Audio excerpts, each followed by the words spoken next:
आज हम operant conditioning में शेड्यूल ऑफ रीइंफोर्समेंट के बारे में बात करेंगे। अब ये शेड्यूल ऑफ रीइंफोर्समेंट क्या होता है? तो ये एक तरह की प्लानिंग होती है जिसमें यह डिसाइड किया जाता है कि किसी भी व्यक्ति को कितने समय के बाद या उसके द्वारा कितनी बार अनुक्रिया या रिस्पॉन्स करने के बाद उसे रीइंफोर्स किया जाएगा या पुनर्बलन दिया जाएगा। अब शेड्यूल ऑफ रीइंफोर्समेंट को हम टू पार्ट्स में डिवाइड करेंगे। एक होता है पार्शियल रीइंफोर्समेंट और दूसरा होता है कंटिन्यूस रीइंफोर्समेंट। तो सबसे पहले अब कंटिन्यूस रीइंफोर्समेंट का मतलब क्या हो गया कि जब आप किसी को भी कंटिन्यूसली रीइंफोर्स कर रहे हो, यानी कि हर एक स्टेप के बाद या हम ये कह सकते हैं कि उसे हर बार आप उसको, जब भी उसने कुछ अच्छा काम किया तो हम उसको हर बार रीइंफोर्स कर रहे हैं, कंटिन्यूसली हम उसको रीइंफोर्स कर रहे हैं।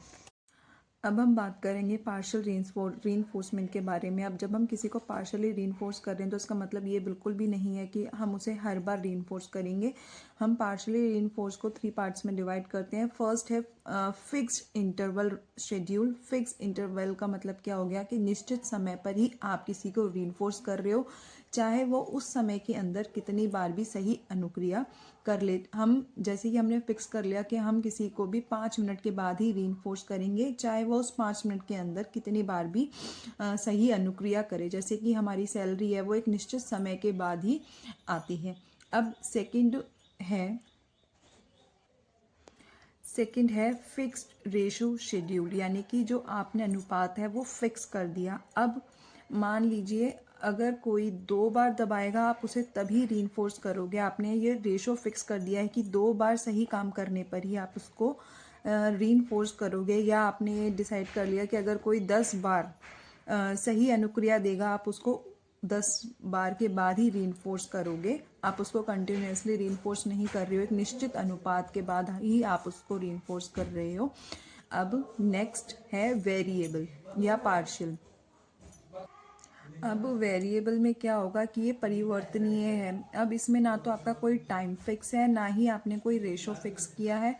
आप कई बार ऐसा हो सकता है कि आप उसको एक ही बार में सही अनुक्रिया करने के बाद आप उसको रीइंफोर्स कर दो, या ऐसा भी हो सकता है कि उसने बहुत बार सही अनुक्रिया कर ली, आपने उसको तो भी रीइंफोर्स नहीं किया, या आपका मन किया तो आपने उसको 5 बार सही करने पे रीइंफोर्स कर दिया। कभी मन किया तो रीइंफोर्स किया, भी कभी मन किया तो आपने उसको रीइंफोर्स नहीं किया। ना तो इसमें समय निश्चित है, ना ही अनुपात निश्चित है, ये परिवर्तनीय है, ये बदलता रहता है।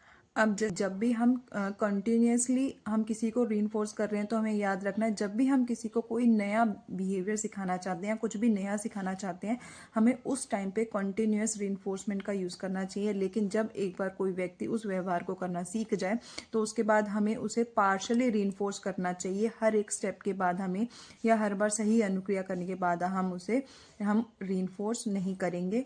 कंटिन्यूस रीइंफोर्समेंट में कोई भी चीज़ आपने सीखी है उसका एक्सटिंक्शन जल्दी हो जाता है, लेकिन पार्शली रीइंफोर्समेंट में उसका एक्सटिंक्शन जल्दी नहीं होता, क्योंकि व्यक्ति को उम्मीद रहती है पार्शली रीइंफोर्समेंट में कि कभी ना कभी तो रीइंफोर्स किया जाएगा, कभी ना कभी तो उसे शाबाशी मिलेगी उसके अच्छे काम के लिए। लेकिन कंटिन्यूस रीइंफोर्समेंट में एक बच्चा या एक पर्सन ये सोचता है कि मुझे हर बार रीइंफोर्स मिले, और ऐसा भी हो सकता है कि अगर आप उसको रीइंफोर्स करना बंद कर देंगे तो वो जो उसने सीखा है वो उसको करना भी बंद कर देगा, उस सीखे हुए व्यवहार का प्रदर्शन नहीं करेगा। तो स्टार्टिंग में तो हमें उसे कंटिन्यूसली रीइंफोर्स करना चाहिए, और उस बाद में जब वो सीख जाए तो उसके बाद हमें उसे धीरे धीरे पार्शियली रीइंफोर्समेंट की तरफ लेकर आना चाहिए, ताकि जो भी उसने कुछ नया सीखा है वह उसका एक्सटिंक्शन ना हो।